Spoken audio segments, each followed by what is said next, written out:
Hey YouTube, I am in a 2007 Chevy Silverado 1500 with the 5.3 liter. As you can see here, the engine oil low, add oil message is on in the cluster. We just checked the oil level and it's fine, so most likely the sensor is the issue here.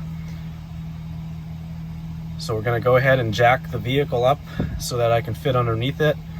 It's due for an oil change anyway, so we'll drain the engine oil out, which is something you need to do anyway when you replace one of these sensors.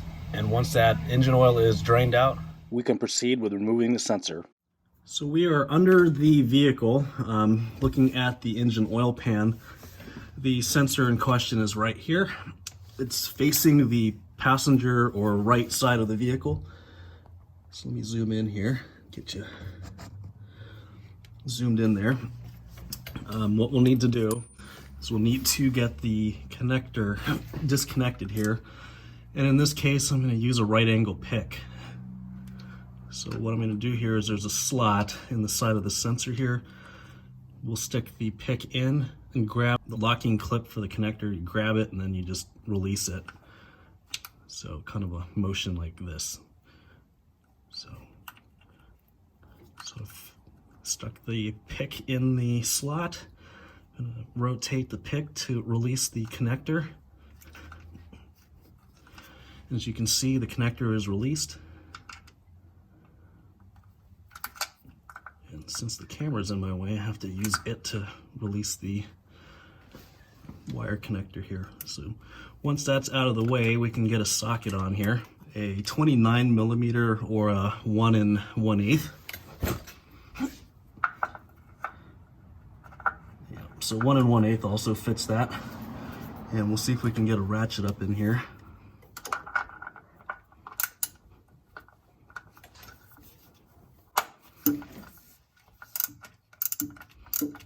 It's not torqued down very tight, so once you get that broken loose, you go ahead and pull that off.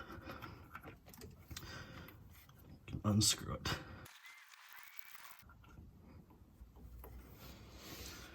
So the sensor comes out of its hole, like you just saw here.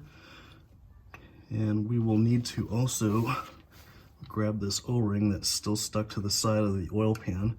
You could use the same pick and just pick it out of there.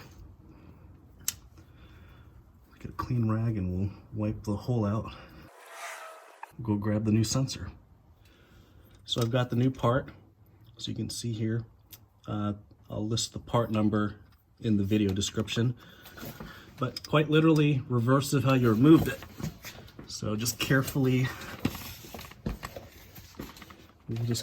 stick it back into the hole. Try not to get any dirt on it. All right.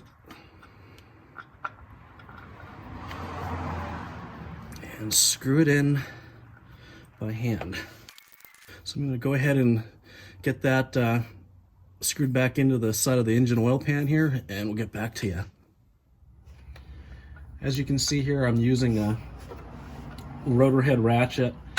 A flex head ratchet would work also, and even your standard fixed head ratchet would work. You just will have a little less working room. I'll list the torque spec in the video description. It's not that tight. It's just a plastic sensor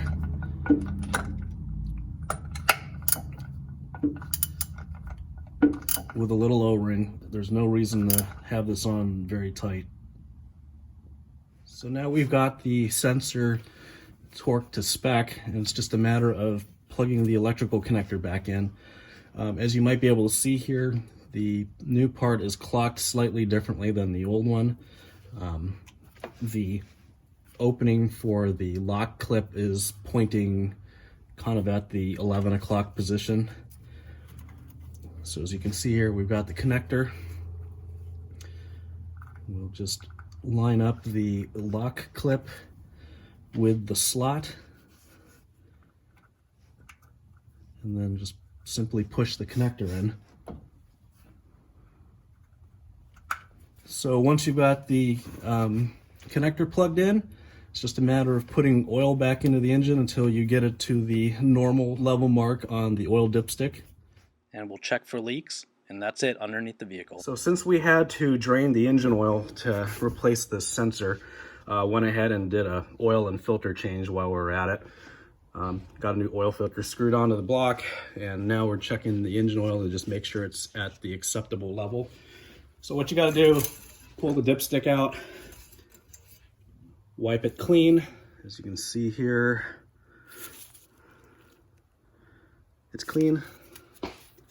Stick it back in, give it a second, pull it back out,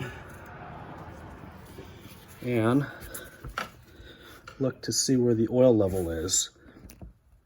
I don't know if you can tell, but we are right to the dot that my finger is pointing at, which indicates that we are in the full range. Just as a side note, the acceptable normal oil fill is between where my thumb is now and where my index finger is now, that hole. And that represents approximately 1 quart on these engines. So as long as the oil is anywhere between there and here, you're good. So moment of truth, we'll start the vehicle up now that we know that we have an acceptable amount of oil in the engine.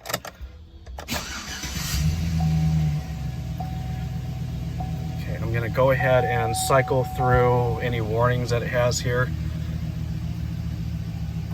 So, oil change soon, hood open. And we no longer have the engine oil level low, add oil warning in the dashboard. So that's a successful repair, and as you can see in the video, something that's definitely doable by the do-it-yourselfer.